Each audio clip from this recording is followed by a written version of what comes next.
quiero hablarle, por lo tanto, de ese tema, aprendiendo de la tentación de Jesús. Aprendiendo de la tentación de Jesús. ¿Cómo lo manejó Él? ¿Qué manera actuó Jesús cuando fue tentado? Y surge ahí una pregunta importante. ¿Cuán fuertes somos ante la tentación?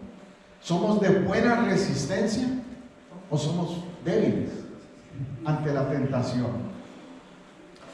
Hay muchas lecciones que se pueden aprender de Jesús en el desierto, sobre todo en ese incidente, en ese evento que nos relatan los evangelios. Cito de Lucas 4, donde dice: Jesús, lleno del Espíritu Santo, volvió del Jordán y fue llevado por el Espíritu al desierto por 40 días, verso 2, y era tentado por el diablo, y no comió nada en aquellos días, pasados los cuales tuvo hambre.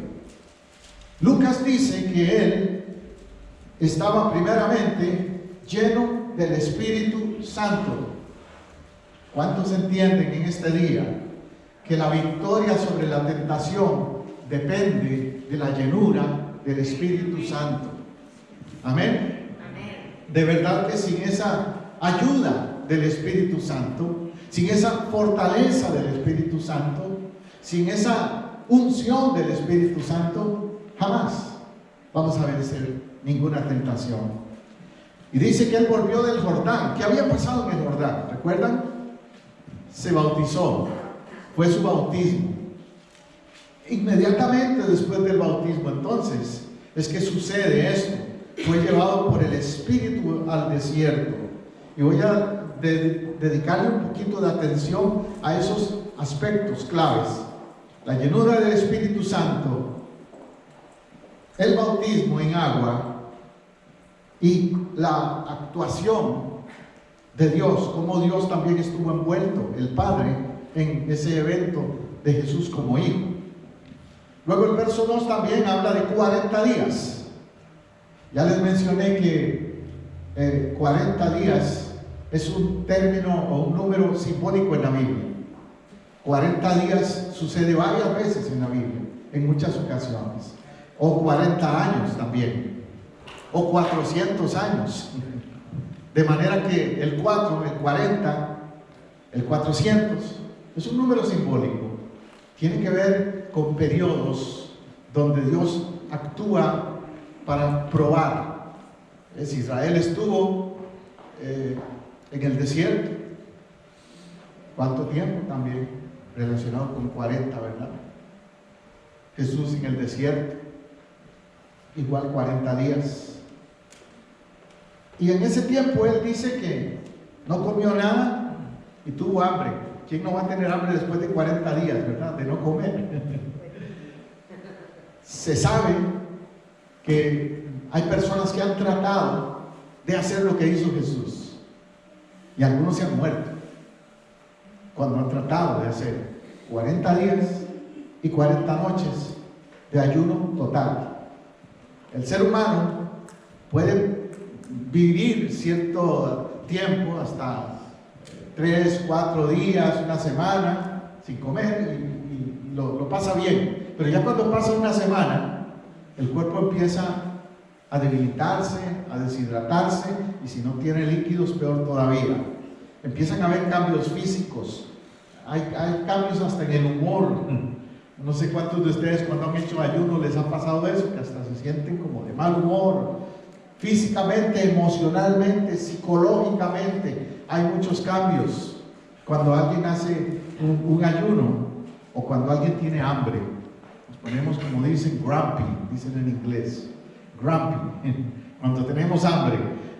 Ahora imagínate 40 días sin comer y tuvo hambre. Eso nos refleja también, o nos enseña la humanidad de Jesús.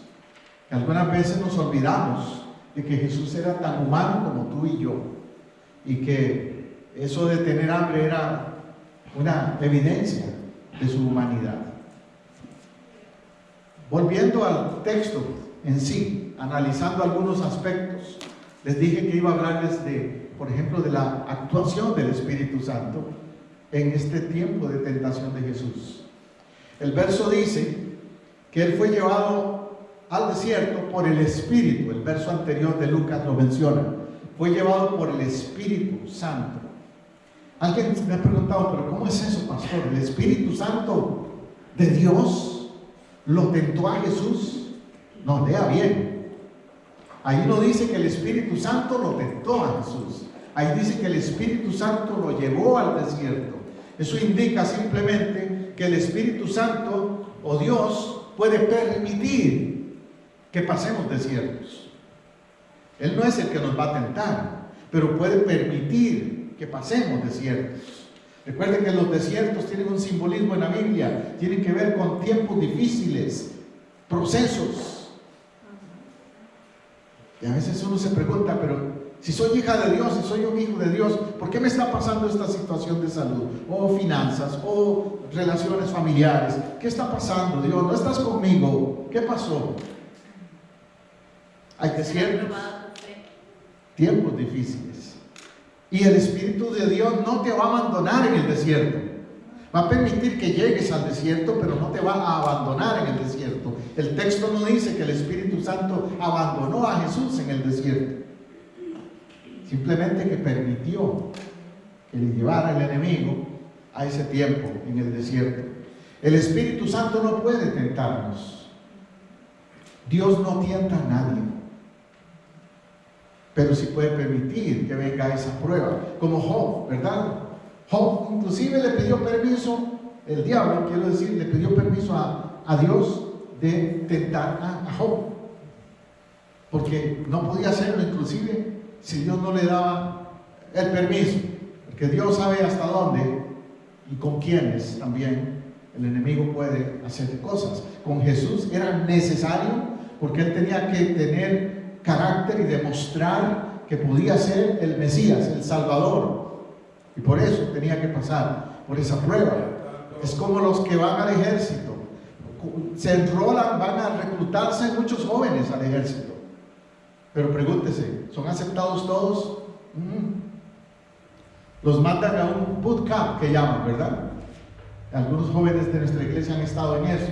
Hoy no está Paul aquí, pero él es uno de ellos, donde pasan por un bootcamp, una prueba difícil, física, emocional, intelectual, y si no la pasan, les van a decir, no, tú no estás hecho para esto, el ejército no es para ti, olvídate. Pues Jesús tenía que pasar su bootcamp, comparándolo en ese sentido. Su bootcamp era el desierto, ese tiempo que Él vivió allí. Y allí dice Mateo 4:3, vino el tentador, ahora sí, este sí es el tentador. Vino el tentador y le dijo, si eres hijo de Dios, di que estas piedras se conviertan en pan. Cuando estás en el desierto es cuando va a venir el tentador. Cuando estás en una crisis familiar, matrimonial, es cuando va a venir el tentador. Cuando estás en una situación médica de salud, que el médico te dio un diagnóstico negativo, es cuando va a venir el tentador. Y te va a poner dudas en la mente, te va a jugar con tus emociones y te va a hacer pensar, ¿dónde está tu Dios? Te abandonó, te dejó aquí en este desierto, en esta prueba económica o matrimonial o financiera o lo que sea. Va a venir el tentador. Sabemos que lo va a hacer porque esa es su estrategia, esa es su función, tentar. Al diablo, al enemigo, se le conoce en la Biblia por 2 títulos. Bueno, 3 le puedo agregar otro. Se le conoce padre de mentiras, tentador y engañador. Ese es su currículo. Qué malo, ¿verdad? Qué mal currículo, definitivamente. Pero hay un propósito. En medio de esas situaciones que pueden venir sobre tu vida, hay un propósito. Dígale al que está a la par, hay propósito. En cualquier circunstancia que parezca difícil, hay propósito.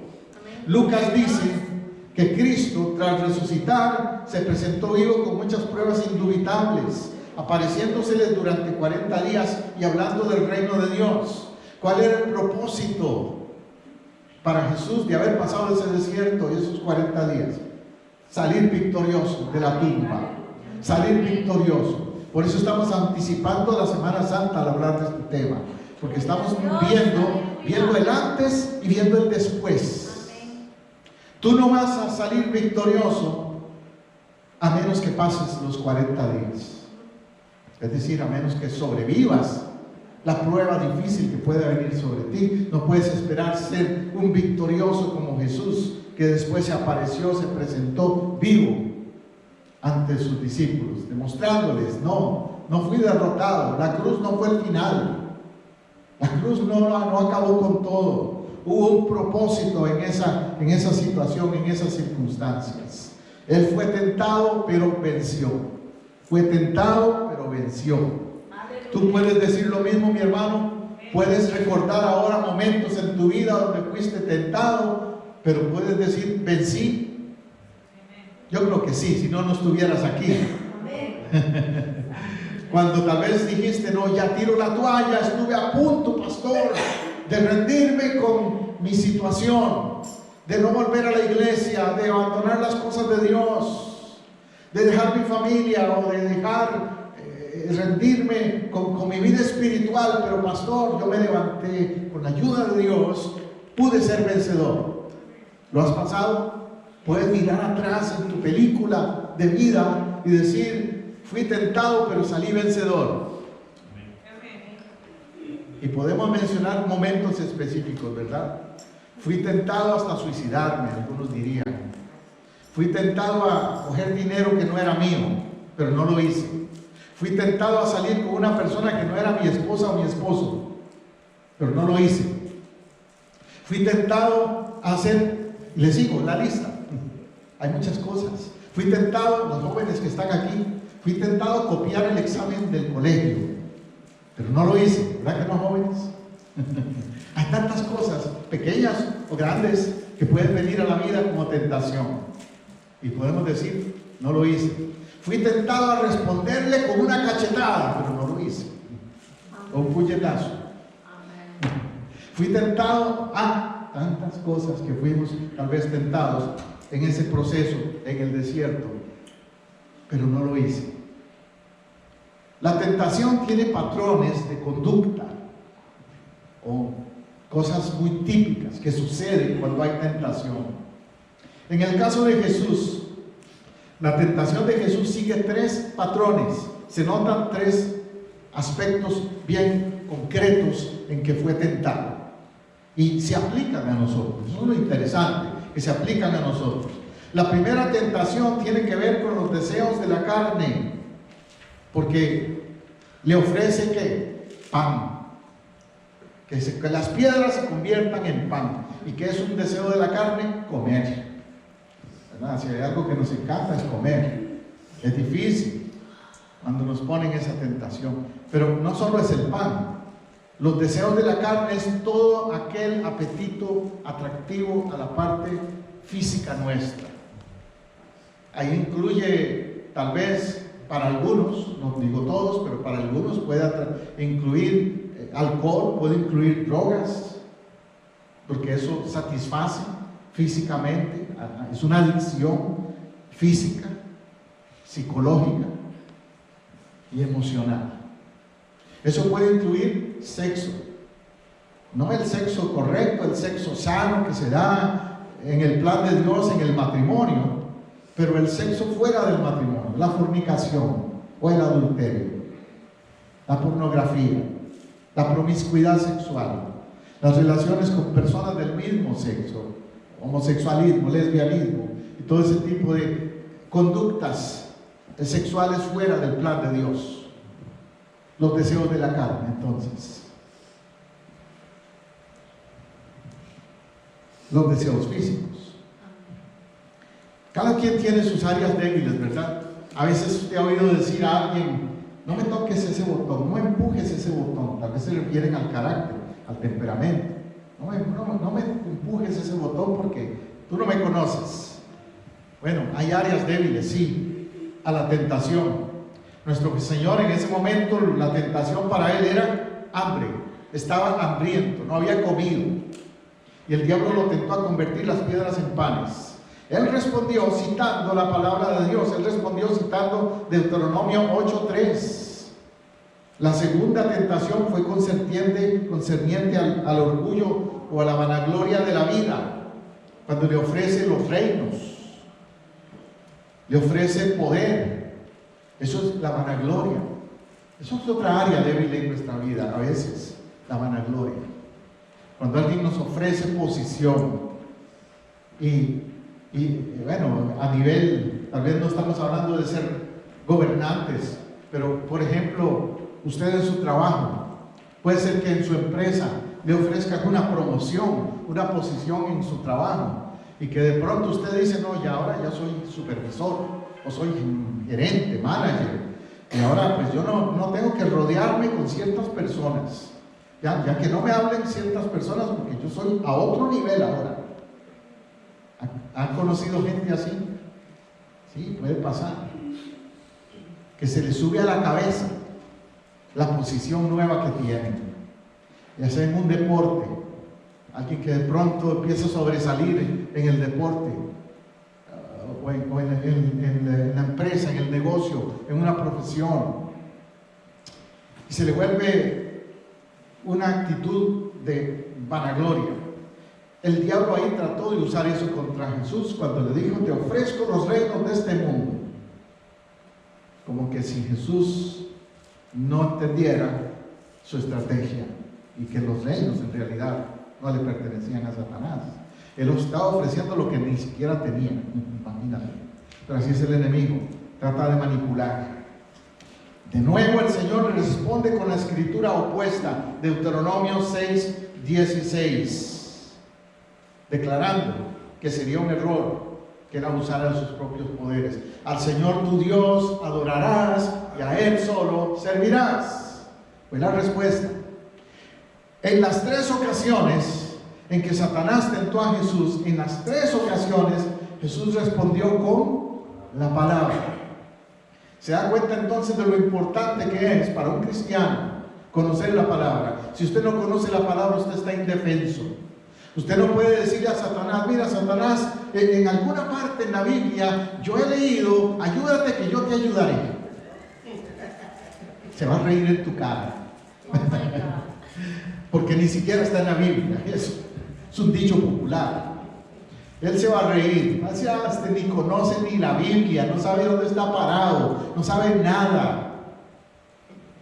Pero si tú conoces la palabra, tú le puedes decir, mira Satanás, la palabra de Dios dice, no solo de pan vivirá el hombre, Mateo 4:4, o algún otro texto. Y le vas a citar un texto específico de la palabra que le va a hacer pensar, no, este sabe usar la espada, este sabe usar el arma espiritual. Con este no voy a poder nada más de venir así, nada más de hacerle pensar de que yo sé más. No, Jesús conocía la palabra y usó la palabra. Úsala, pero para usarla, memorízala, apréndela.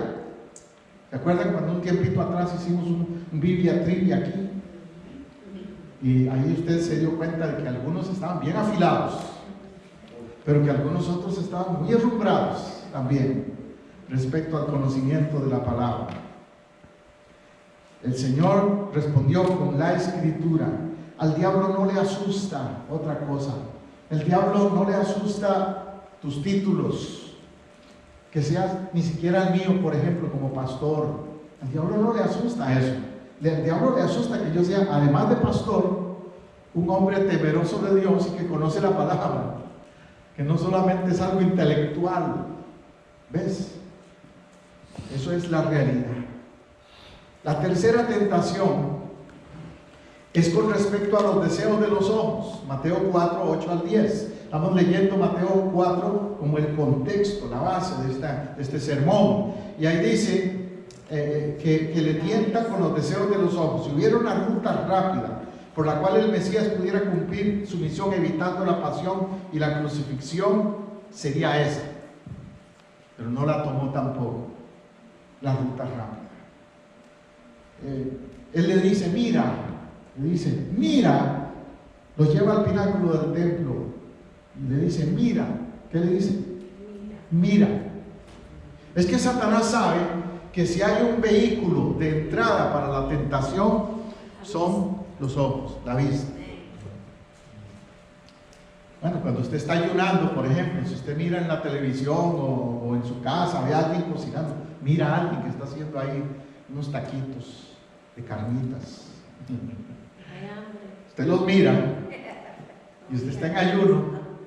¿Cómo le afecta eso a su mente y a su espíritu también? Ay, no, pastor, no sea tan cruel. Ayer ponían mis familiares, estaban reunidos mis familiares, estaban poniendo platos de mi país, empanadas y unos gallos que les llamamos y cosas, estaban posteando ahí en el chat.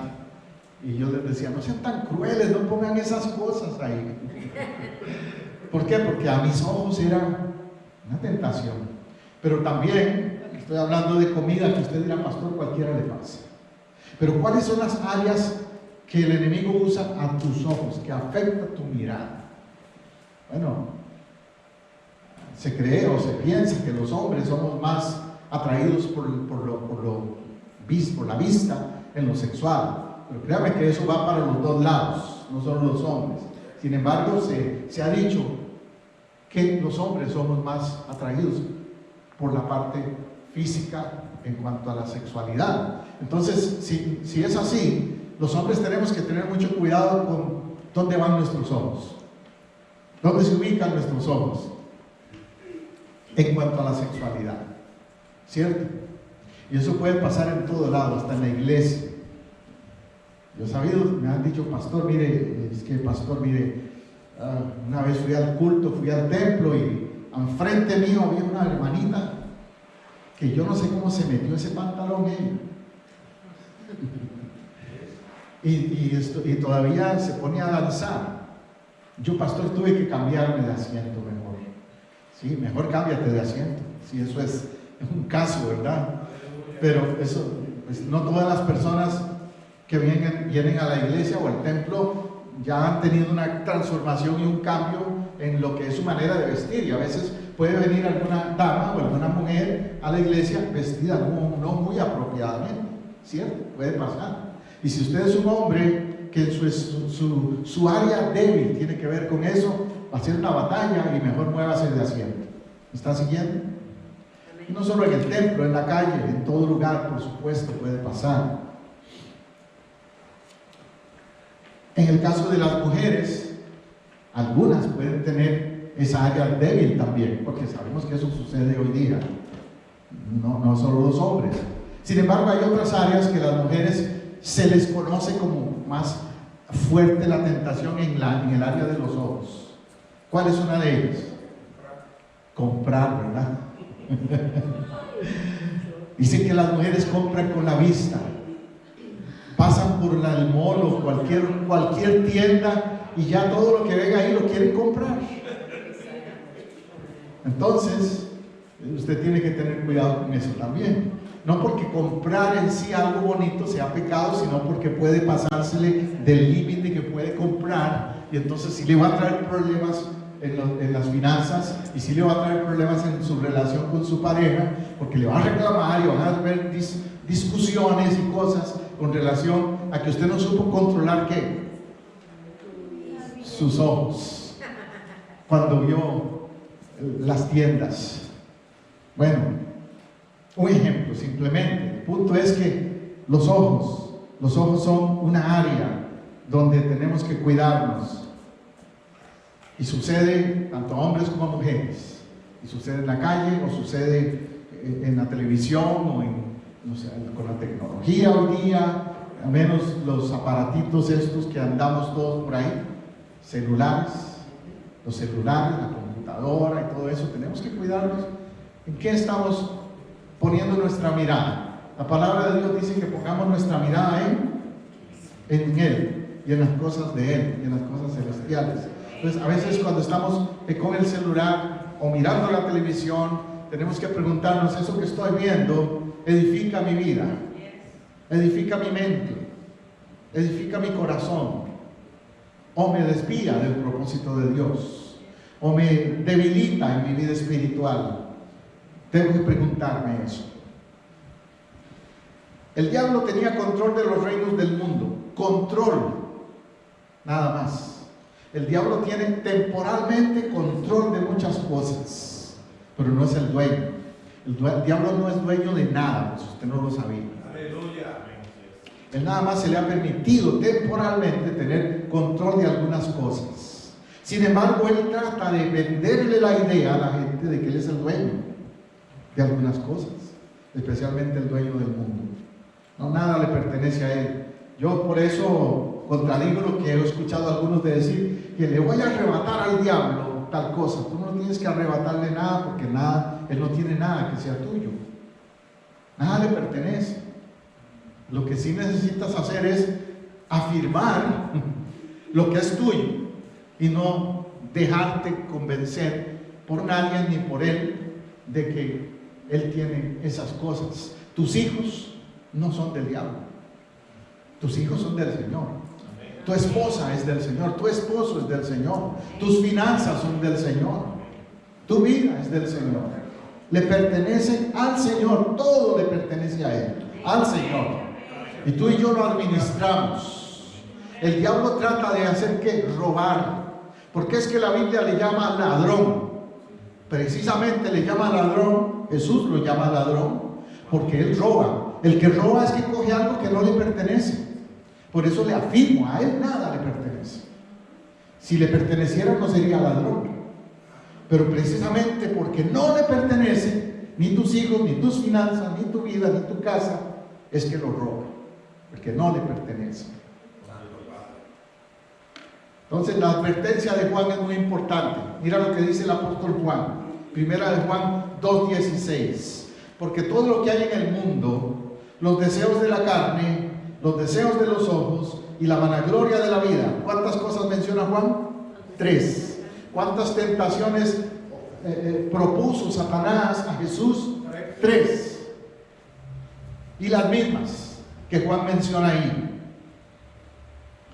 Los deseos de la carne, el pan, convierte el pan, las piedras en pan. Los deseos de los ojos, la vanagloria de la vida, te doy estos reinos, etcétera. Todos esos mismos conceptos son los que ofrece Satanás. Y dice el apóstol Juan que nada de esto proviene del Padre, sino del mundo. Esa es la estrategia del enemigo. Entonces, ¿qué es lo que nos toca hacer? Lo mismo que hizo Jesús, crucificar la carne. Jesús, antes de crucificarse físicamente en el Calvario, crucificó su ego, su carne como humano, al negarse a las tentaciones de Satanás. ¿Me están siguiendo? Gálatas 5:24 dice que los que son de Cristo han crucificado la carne con sus pasiones y deseos. ¿Lo hacemos? Le hemos dicho al Señor: ayúdame, Señor, a crucificar mi carne, mis debilidades, mis pasiones humanas. No dice allí que no las tengo, dice que las crucifico, que renuncio a ellas. Efesios 2:3 dice: entre los cuales también nosotros vivimos en otro tiempo, en los deseos de nuestra carne. ¿Cómo éramos antes?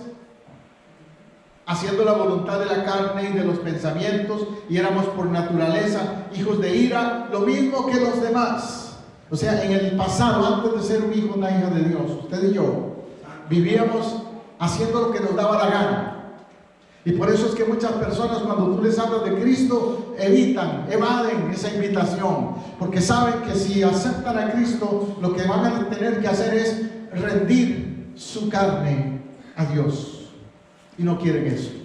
No quieren renunciar a los hábitos, no quieren renunciar a su estilo de vida apartado, lejano de Dios, y por eso dicen otras cosas, ponen otras excusas para no aceptar el reto de seguir a Cristo.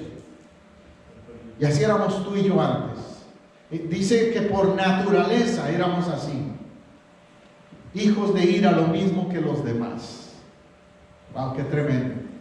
Por eso es que hay un antes y un después en la vida de todo cristiano. Y si no hay un antes y un después, no ha habido conversión.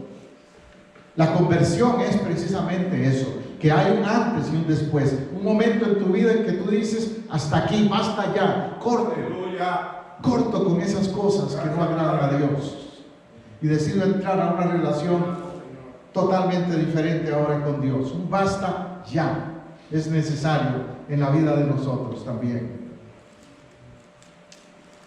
Ahora recuerden que también, aunque estamos hablando del enemigo espiritual, Satanás, que es el tentador, hay áreas de nuestra vida que son nuestra propia carne, no Satanás, la que nos hace caer.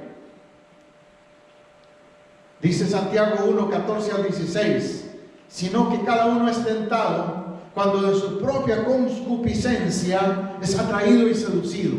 O sea que también hay áreas en nuestra vida en las que nosotros mismos nos buscamos los problemas. Y sí, a veces le echamos la culpa al diablo por todo, ¿verdad? Algunos tienen esa frase muy famosa, diablo cochino, que te metes en todo, tu cola mugrosa y bla, bla, bla. Pero a veces no es el diablo cochino, soy el yo cochino. Es mi carne, o mis propias concupiscencias, dice allí. Entonces, verso 15, la concupiscencia, después que ha concebido, da luz al pecado, y el pecado, siendo consumado, da luz a la muerte. Note el proceso que se menciona en ese pasaje. La concupiscencia es esa área débil que todos tenemos, y cada uno la tiene diferente quizás, esa área débil. Pero esa concupiscencia, cuando da luz, se convierte en pecado. En otras palabras, cuando lo llevamos a la acción, porque ser tentado no es pecado. Si fuera así, Jesús hubiera pecado. Él no fue pecador por ser tentado. No, tentación te puede venir a ti y a mí, a cualquiera. Pero cuando se concibe, concebir, como cuando una mujer da luz, ¿qué se dice? Concibió a un hijo, nació, se dio, el embarazo se completó y nació ese hijo. Así es en lo espiritual con el pecado. El pecado puede ser que sea simplemente una tentación mental, pero puede llegar a concebirse. Esa relación no apropiada con una mujer que no es tu esposa, o viceversa, o ese hábito, ese cigarrillo, ese licor, ese negocio que no está bien, que no está dentro de la ética, de la integridad, que está fuera del plan de Dios. Tantas cosas pueden aparecerse en el camino, pero se conciben cuando yo le doy lugar. ¿Me está siguiendo? Concebir quiere decir si lo llevo a cabo. En las cortes, yo te he mencionado antes eso, que en las cortes usan un vocabulario cuando alguien es culpable. El juez siempre dice, usted lo hizo con alevosía y premeditación. Por lo tanto, así le llaman en la corte, el por tanto, usted es culpable. Entonces, espiritualmente también, si yo hago algo que está fuera de la voluntad de Dios con alevosía y premeditación, me viene el por tanto también. Por tanto, es culpable igualmente. Porque entonces da luz al pecado, y el pecado, siendo consumado, da luz a la muerte. Romanos 3 dice que la paga del pecado es muerte. Es cierto, es la consecuencia del pecado. Ahora, Santiago continúa dándonos consejos. Santiago 4:7 dice, someteos pues a Dios, resistid al diablo y huirá de vosotros. La estrategia que Jesús usó en el desierto fue la de la resistencia, la del aguante, la de no cederle al enemigo. Sin embargo, ese es un término que hay que explicarlo un poco, esto de resistir. El someterse a Dios nos habla de obediencia. Recuerdo cuando hermano Roy compartió un sermón sobre la obediencia. Están gritando. Sin obediencia no puedo decir que tengo resistencia espiritual. ¿Me está siguiendo? Ese es el primer paso para adquirir autoridad, la obediencia. A mayor obediencia, mayor nivel de autoridad. Solamente así podremos cumplir con el segundo mandato de este pasaje. Y es resistir al diablo. Ahora, decía que hay que explicar un poquito lo que implica resistir. Saben que resistir, a veces algunos piensan que es como quedarme tranquilo y no hacerle caso, ignorarlo. No, no es eso. Como algunas personas que a veces alguien les está, como dicen popularmente, fregando la vida, molestándolos, haciéndoles la vida de cuadritos en el trabajo, un compañero, un jefe o algún familiar, qué sé yo, les está haciendo la vida difícil, criticándolos, acusándolos de cosas, haciéndoles cosas. Entonces algunos optan por decir, mejor lo ignoro, no le hago caso, no digo nada, que diga lo que diga, yo me dejo, pongo la otra mejilla, como dicen popularmente, sin entender que en realidad lo que tienes que hacer es, para parar eso, para que eso cambie, más bien tienes que confrontarlo. La mayoría de las veces se ha usado esa definición, resistir, como tolerar, aguantar, sufrir. Ay, sí, sigue con esa persona el resto de tu vida, aunque te está abusando y te está maltratando, porque tienes que resistir, aguantar esa cruz. ¿Ha oído esa frase? Pero no, la palabra de Dios dice que tienes que confrontar el pecado, lo que no está bien. Entonces el sentido más correcto de resistir al diablo es confrontarlo, decirle: ¿qué te pasa? Soy un hijo, una hija de Dios, no me vas a hacer más daño a mi vida espiritual, con autoridad espiritual. Pero decirle: no entras más a mi relación de matrimonio, no le haces más daño a mis hijos, no le haces más daño a mi familia, te paras ahora en el nombre de Jesús. Lo confronto. Eso es lo que quiero decir. Es confrontar, es mantenerse en una actitud de oposición ante un problema, ante una situación difícil. No es ignorarla. Las cosas no se resuelven con ignorarlas. Las cosas se resuelven con confrontarlas. ¿Estamos de acuerdo? Yo sé que no es fácil.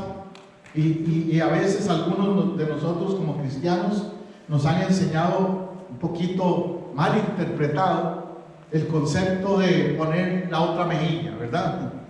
No, todo lo tengo que aguantar, y nos pasan por encima y seguimos aguantando, pero no es así. Y especialmente con el enemigo espiritual que tenemos, no se refiere a eso. Se refiere a tener una actitud humilde, de no ponernos al mismo nivel de los demás. No me refiero a confrontar en una manera carnal, no me refiero a confrontar en una manera bocona, como dicen. No, a ese nivel no. Pero sí de una manera de autoridad, de darse a respetar, de demostrar tu dignidad, tu valor como persona y como hija, hijo de Dios sobre todo. Amén. Entonces, darte a respetar, poner a la otra persona, al enemigo que te está tratando de pisotear, en su lugar. A Jesús le pasó. ¿Recuerdas cuando Pedro vino y le dijo ciertas cosas a Jesús? Pedro, su amigo, supuestamente. ¿Y qué hizo Jesús? Le dijo: ay, Pedrito, no me hables así, por favor. No. ¿Qué le dijo? Cállate, Satanás. A Pedro, cállate, Satanás. Porque Jesús entendió que el que estaba hablando a través de Pedro era el mismo Satanás. Cuando Pedro le dice: mira, no te hagas tal daño, no vayas a la cruz. Es lo que Pedro le dijo: no vayas a la cruz. ¿Quién era el que no quería que Jesús fuera a la cruz? Sino Satanás mismo. Y Jesús lo discernió eso y le dijo: cállate, Satanás. Entonces muchas veces, tal vez el enemigo va a poner en la boca de alguien algo contra ti, que tú vas a tener que confrontar y decir: no, yo rechazo eso en el nombre de Jesús. No es así. Soy una hija de Dios, soy un hijo de Dios. Judas 1, capítulo 1, verso 3 dice: amados, por la gran solicitud que tenía de escribiros acerca de vuestra común salvación, me ha sido necesario escribiros y exhortaos que contendáis. ¿Qué es contender? Yo practiqué boxeo cuando era más joven. Y en el vocabulario del boxeo usaban esa frase, contender. Mi contendiente, me toca contender, pelear contra este otro oponente o contendor, le llamamos. ¿Qué es lo que quiere decir? Uno que va a tratar de quebrarme la nariz. Eso era en boxeo. En lo espiritual, el contendor es Satanás. Y Satanás va a tratar de quebrarme el alma, no la nariz, el alma, mi espíritu, mi relación con Dios. Satanás va a tratar de quebrar mi matrimonio, mi vida, mi familia. Es mi contendor. Y por eso Judas en ese pasaje dice, tienes que contender, pelear, luchar, batallar, combatir. Amén. Los hijos de Dios somos guerreros y guerreras en lo espiritual. Jesús dijo, el reino de Dios es de los valientes. Y solo los valientes lo arrebatan. La versión más antigua, una versión más antigua de ese mismo pasaje, usa una palabra diferente. Dice, el reino de Dios es de los violentos. Yo cuando leí por primera vez ese texto decía, ¿cómo es eso? Los violentos. No se supone que los cristianos seamos pacíficos, tranquilitos. Y ahí dice que violentos. Bueno, no se refería a la violencia física. Por eso Jesús le dijo a Pedro, no es arrancando orejas que vas a hacer las cosas, sino con la violencia espiritual de arrebatarle al enemigo lo que te ha querido robar, de reposeer lo que te pertenece a ti y que no le pertenece a él, como antes dijimos. Eso es la violencia en el sentido espiritual. Contender por la fe que ha sido dada a los santos. Pelea por tu fe. Ese es mi punto, lo que quiero decirte. Pelea por tu fe, pelea por tu familia, pelea por tu matrimonio, pelea por tu iglesia, pelea. No se la dejes al enemigo así nomás, tranquilo, entra y llévate lo que quieras y haz lo que quieras. No, pelea, pelea. Eso es el punto clave. Dar pelea de fe. Eso nos lleva a otro concepto, el nivel de aguante. ¿Cuánto aguantas tú? Dice 1 Corintios 10:13, no os ha sobrevenido ninguna tentación que no sea común a los hombres, y es fiel Dios, que no permitirá que seáis tentados más de lo que podáis aguantar, soportar. El término original da a entender eso. Resistir, soportar, aguantar, sino que con la tentación proveerá también la vía de escape, a fin de que podáis vencer al maligno. Allí Pablo, es quien escribe, da un principio clave. Ese principio es este: Dios no va a permitir que el enemigo te tiente a un nivel más de lo que pueda resistir. Por eso es que le tuvo que pedir permiso a Dios para tentar a Job, porque Satanás quería como probar la resistencia de Job. Por eso dijo, claro que él te ama y te sirve, pero quítale todo a ver. Pero Dios sabía que Job podía aguantar que le quitaran todo, y Satanás le quitó todo, y Dios le multiplicó, le devolvió mucho más de lo que le quitó después. Porque Job supo tener ¿qué? Supo tener aguante, resistencia, supo soportar la tentación y no se rindió fácilmente. ¿Cómo eres tú? Te pregunto, mi hermana, mi hermano, ¿cómo eres tú en tu nivel de aguante? ¿Fácilmente te rindes o te paras firme? A mí el deporte del boxeo, que es un deporte no muy cristiano, que digamos, me sirvió como sea, porque me enseñó estas cosas. Por ejemplo, el aguante. Yo recuerdo cuando lo practicaba, que mi entrenador y el que estaba en la esquina, yo estaba ya a punto de decir, no, ya no salgo a este próximo round. Y mi entrenador me decía, don Lelo, José, no te rindas. Mira, solo cambia tu estilo, lo que estás haciendo, pelea diferente, pero no te rindas, sal de nuevo. Y salía al próximo round y ganaba la pelea, tal vez. Cuando ya estaba a punto de rendirme, hice un cambio que me hizo ganar la pelea. Tú y yo también en lo espiritual, a veces cuando estamos a punto de rendirnos, cuando ya el enemigo nos tiene en la esquina, como dicen en el vocabulario también del boxeo, cuando nos tiene en la esquina, tal vez es cuando tenemos que ripostar, actuar diferente, cambiar de estrategia. Y uno de esos cambios de estrategia es fe. Actuar con fe, creer que tú lo puedes hacer, que Dios te va a dar la victoria, que las cosas van a cambiar en tu familia, en tu matrimonio, en tu vida espiritual, en la iglesia igual, como pastores, como líderes. Usted no cree que tal vez mi esposa y yo hemos pasado también por momentos donde hemos sentido mejor nos retiramos, mejor soltamos este ministerio, mejor nos dedicamos a otra cosa. Eso ha pasado en nuestra vida espiritual como pastores, y más de una vez. No solo me refiero aquí a Casa del Rey, me refiero a otros ministerios anteriores también. Sin embargo, nos hemos aguantado, hemos tenido aguante, soportar, porque sabemos que el que nos va a sostener es Dios.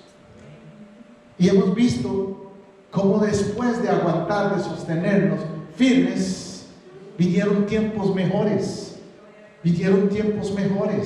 para la iglesia, para el ministerio. O sea que lo hemos vivido, lo hemos experimentado. No estamos hablando de algo que, pastor, es que usted no ha pasado por las que yo he pasado, pastor. No, hemos pasado a nivel matrimonial, a nivel de familia, a nivel de iglesia, a nivel financiero. La hemos pasado en desiertos también, pruebas difíciles. Aquí le menciono la anécdota del queso y 2 ratones.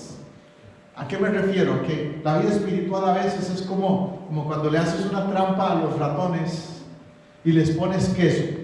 Y una vez vi en YouTube un video que me hizo reír, pero al mismo tiempo me hizo reflexionar, de 2 ratones que les pusieron en la trampa el pedacito de queso. Pero uno de ellos parece que era más vivo que el otro, porque los 2 ratones, los 2 se acercaban al queso, lo olían, pero no se atrevían a meterle mano, ¿verdad? Nada más lo olían, el queso, y se devolvían un poquito para atrás. Al rato uno de ellos se atrevió más, y uno que estaba atrás, el otro ratón que estaba atrás, lo empujó, y lo pescó la trampa al otro. Y el otro fue y se murió. El otro salió corriendo, bueno, se comió un pedacito del queso que tiró por ahí y salió corriendo.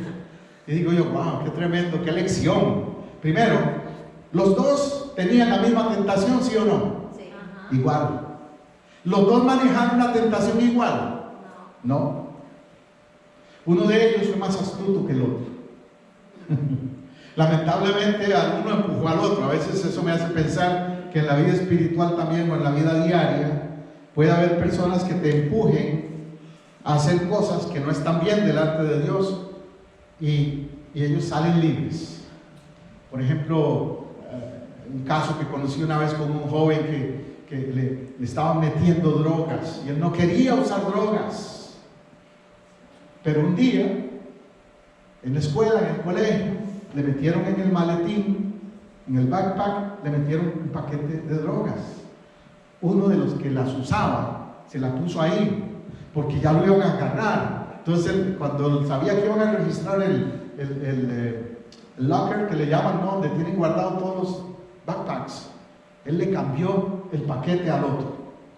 Le hizo lo del ratón, le echó la culpa al otro.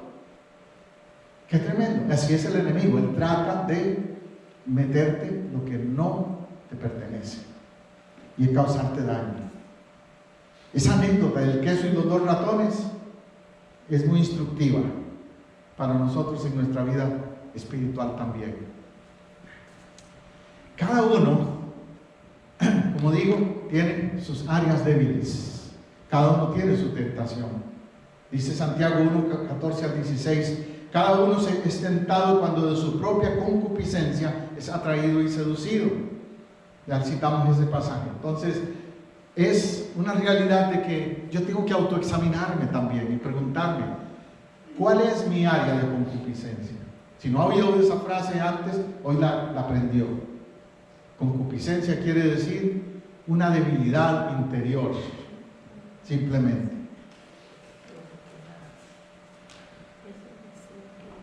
Volviendo al caso de Jesús. Jesús fue tentado después del bautismo, fue llevado por el Espíritu al desierto por 40 días, siendo tentado por el diablo. Lucas 4.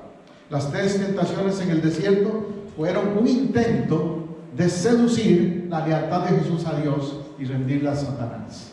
Entonces, ¿qué es la tentación? La estoy definiendo. La tentación es un intento de Satanás para seducir tu lealtad a Dios y rendirla a Él. Esa es la definición. No permitas que eso suceda. Que tu lealtad sea para Dios. Por eso Jesús le contestó: a tu Dios adorarás y a Él solo servirás. Aleluya. Dándole a entender, mi lealtad está primero a Dios. Mi lealtad está primero al Señor. José, cuando fue tentado, José, el de la Biblia, cuando fue tentado por la mujer de Potifar, le contestó, ¿recuerdan? Le contestó: mira, ¿cómo puedo yo hacer tan grande mal contra mi Señor, su amo, y pecar contra Dios? Él tenía claro el concepto de lealtad. José no era casado, pero si hubiera sido casado también hubiera agregado: ¿cómo puedo serle desleal a mi esposa? Pero él dijo: a mi jefe, porque tú eres la mujer de él, y a Dios, sobre todo a Dios. ¿Cómo puedo faltarle a Dios? La tentación tiene que ver entonces con un intento del enemigo de quebrar, ¿qué? Tu lealtad. Tu lealtad. Bueno, ya concluyendo, Lucas 4:13 dice que después de que Satanás tentó a Jesús en el desierto, se alejó de él esperando un tiempo oportuno. El resistir al diablo no garantiza que no te va a volver a molestar. A veces me han dicho algunos: pastor, es que viera, desde que yo estoy orando, buscando más de Dios, como que me vienen más cosas encima. Sí, es que el enemigo sabe que estás buscando más crecer espiritualmente y va a ponerte todas las trampas posibles. Pero se va a ir. Si tú lo resistes, se va a ir. Pero se va a ir por un tiempo. Siempre que seas un hijo o una hija de Dios, Él no va a dejar de intentar de nuevo doblegar tu carácter espiritual. Yo tengo 40 y pico años de seguir a Cristo, y te puedo decir que hasta la fecha todavía Él sigue intentando. El enemigo sigue intentando hacerme trampas a mi vida espiritual de diferentes maneras. ¿Por qué? Porque Él quiere mi alma, Él quiere tu alma, Él quiere que te pierdas eternamente, y no va a dejar de intentarlo mientras tengas vida física. Claro, pero tienes que ser ¿qué? Persistente en lo espiritual. Tienes que tener, ¿cuál es la palabra que aprendimos hoy? Resistencia. Resistencia. Amén. El propósito de la tentación es claro, que Dios tenía un propósito al permitir que Jesús fuera tentado en el desierto. Había un propósito, era asegurarnos que tenemos un sumo sacerdote que es capaz de compadecerse con nuestras debilidades, que fue tentado en todas las áreas igual que nosotros, pero sin pecado. Nosotros no nos sentiríamos, como decir, confiados de Jesús solamente porque es Dios. Diríamos, más bien, esa es la frase que he escuchado: es que Él era Dios, por eso Él pudo. Pero al saber que también venció como humano, al saber que también en su condición humana pudo vencer, podemos entonces entender que Jesús tuvo con nosotros algo que se llama empatía. Empatía es más que simpatía. Empatía es identificarme con lo que le pasa al otro. Por eso dice Hebreos 4:15: no tenemos un sumo sacerdote que no pueda compadecerse o no tener empatía con nuestras flaquezas, sino uno que ha sido tentado en todo como nosotros, pero sin pecado. Hebreos dice que tentado en todo. Piensa en todas las áreas de tentación que se le quiera ocurrir. Él fue tentado. Poder, vanagloria, la carne, todo estaba incluido en sus tentaciones. Y por eso se identifica, por eso tiene empatía. Hebreos 2:18 dice que Él es poderoso para socorrer a los que son tentados. Amén. Qué tremendo eso. ¿Cómo es Él? ¿Cómo dice? Poderoso. ¿Para qué? Para socorrer. ¿A quiénes? A los que son tentados, como tú y yo. Entonces, cuando estás en medio de la tentación, en cualquier área en tu vida en que te sientas tentado, no estás sola, no estás solo. Tienes ayuda. Tienes a uno que te puede socorrer, uno que tiene empatía, uno que entiende lo que te pasa. Eso también significa que nosotros tenemos que tener empatía por otros. Fíjate lo que dice Gálatas 6:1. Si alguno fuere sorprendido en alguna falta, vosotros que sois espirituales, restauradle con espíritu de mansedumbre, considerándote a ti mismo, no sea que también tú seas tentado. Allí el apóstol Pablo está diciendo bien claro: mira, no te creas que tú eres perfecta o perfecto y que tú no pasas por tentaciones, o no juzgues a otros en algunas áreas de su vida en las que son débiles, porque tú no las tienes. Tal vez tú no tengas debilidad por el cigarrillo o el alcohol, pero tal vez sí por la envidia, por la mentira, por la vanagloria, por otras áreas. El asunto es, si alguno fuere sorprendido en alguna falta, cáiganle encima, háganlo picadillo.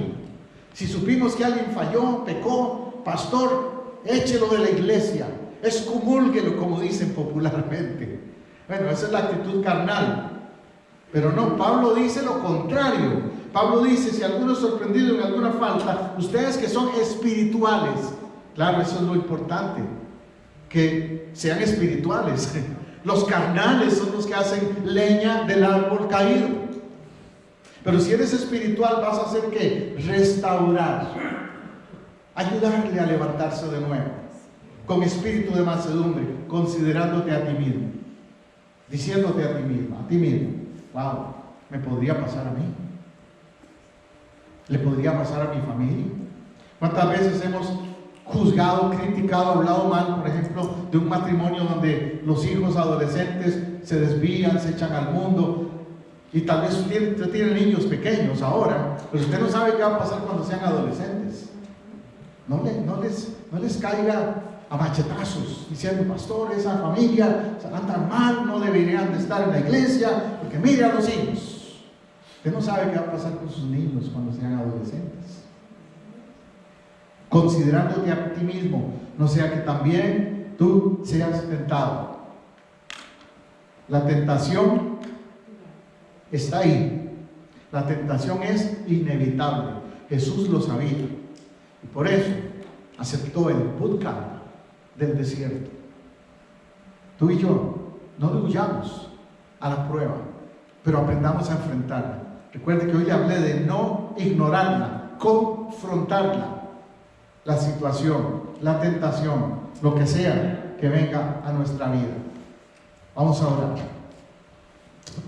Amado Dios, tú le diste a Jesús en su forma humana victoria sobre la tentación. Yo lo admito, Señor, que soy débil, que tengo flaquezas, que me ayudes, necesito. Igual mis hermanos que están aquí y los que me estén viendo y escuchando, quizás han sentido lo mismo, han dicho en este día: pastor, eso es mi vida, así me pasa a mí. Dios, por eso presento delante de ti primero mi vida, primero yo mismo, con mis debilidades, afirmando que en ti puedo ser victorioso de la tentación. Y a cada persona que está en esta casa, ahora mismo, que están aquí, Señor, y han escuchado esta palabra, para que también ellos se afirmen en ti, a pesar de sus debilidades, de las tentaciones que estén pasando o que puedan venir, que se afirmen en ti y estén dispuestos a confrontarlas con fe, con firmeza. Sean de la carne, sean de la vanagloria, sean de lo que sea, Señor, que venga a sus vidas, que como Jesús tomen fortaleza en ti, el único que da victoria sobre la tentación. Y usted, mi amigo, mi amiga, que me está escuchando en otro momento, en otro lugar, igual, admita su debilidad, no la esconda o no la justifique, reconozca y dígale: Señor, yo vengo a ti porque necesito tu fortaleza para vencer esta tentación que me ha estado impidiendo ser como yo quisiera ser delante de ti, delante de mi esposa, de mi esposo, de mis hijos, de mi iglesia. Yo quiero ser, Señor, un ejemplo. Quiero ser un hombre o una mujer que modele ser victorioso, no estar en derrota con las tentaciones una y otra vez. Fortaléceme, Señor. Toma ahora mismo mis debilidades. Dile al Señor ahora mismo: Señor, yo pongo delante de la cruz esas debilidades que hasta ahora me han tenido en una vida espiritual floja, que no me han permitido ser lo que tú quieres que yo sea, que mi esposa quiere, que mis hijos quieren que yo sea. Cámbiame, Señor, cámbiame. Mírame profundamente y esos cambios radicales en mí hoy. Yo me dispongo, dile: Señor, yo me dispongo. Lo puedes decir ahí donde está. Levanta tu mano, hazlo, no por mí, no porque yo te lo digo, porque el Espíritu Santo te provoca, te mueve ahora mismo a levantar tu mano, a arrodillarte o a venir aquí al altar, o donde estés viéndome, cerrar tus ojos si puedes y decirle al Señor: aquí estoy, tal como soy, aquí estoy, Señor, admitiendo que la tentación a veces ha sido dura para mí, y que a veces he cedido, que no he confrontado, que no he resistido como debiera. Pero hoy aprendo de Jesús, tu Hijo, aprendo del desierto. La lección del desierto la hago mía hoy, y tomo autoridad para decirle al enemigo: escrito está, escrito está. Aleluya. Y lo voy a confrontar con tu palabra para no ser derrotado una vez más. Gracias, Señor. En tu nombre oro y lo creo. Amén. Amén.